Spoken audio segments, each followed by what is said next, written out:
வானுரையும் தெய்வமே மானிட உருவில் வந்து மனிதர்களோடு மனிதராய் வாழ்வாங்கு வாழ்ந்து தன்னைப் போல உயர்நிலையை ஒவ்வொரு மனிதனும் அடையலாம் என்ற சமத்துவ நெறியை விளக்கி அதன்படி வாழ்ந்து காட்டிய வரலாறுகள் நிறைந்தது இந்து மதத்தின் சிறப்பு. கருவறுக்க நினைத்த கம்சனுக்கும் காலம் கொடுத்து திருத்த நினைத்தது முதல் காலில் வில்வாங்கி மறைந்த தருணம் வரை பகவான் கண்ணனின் ஒவ்வொரு செயலிலும் ஒரு அர்த்தம் இருந்தது. அது வேண்டியோர் வேண்டியதை தந்ததே.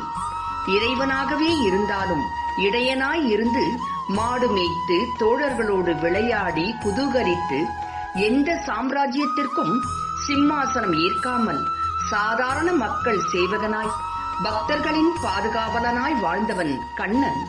துதியாலும் சதியாலும் பாதிக்கப்படாமல் துன்பம் இன்பம் இரண்டையுமே சமமாய் பாவித்து இந்த பூவுலகில் வாழ்க்கையை எப்படி வாழ்வது, எதிர்வரும் சவால்களை எப்படி இன்முறுவலோடு எதிர்கொள்வது, அண்டியவர்களை அடைக்கலம் கொடுத்து எப்படி காப்பது, எளியோரே வலியோர் தாக்கும் போது எப்படி தர்மத்தை நிலைநாட்டுவது என்று சமூகத்தின் அனைத்து தரப்பினருக்கும் ஆவினம் முதல் அரசன் வரை அனைவருக்கும் அபயமாய் வாழ்ந்து காட்டியவர் கண்ணன்.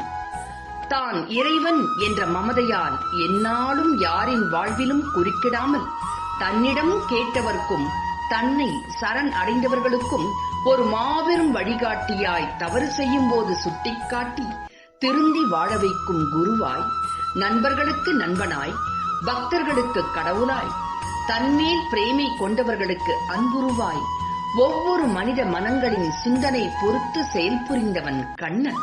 சிரித்தே சிந்திக்க வைத்தவன், சீரியஸாக கீதை உரைத்தவன், கடைசி வரை ஆட்சி அதிகாரம் அகங்காரம் என்ற எந்தவித தீய சிந்தனைகளாலும் பாதிக்கப்படாமல் தர்மத்தை முன்னிறுத்தி அதன் பின்னின்று அதை காக்க பாடுபட்ட வீரன் கண்ணன்.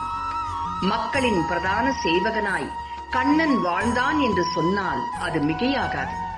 பால், தயிர், வெண்ணெய், நாவற்பழம் என்று எளிமையான பொருட்களே அவனுக்கு பிரசாதமாய் படைக்கப்படுகிறது.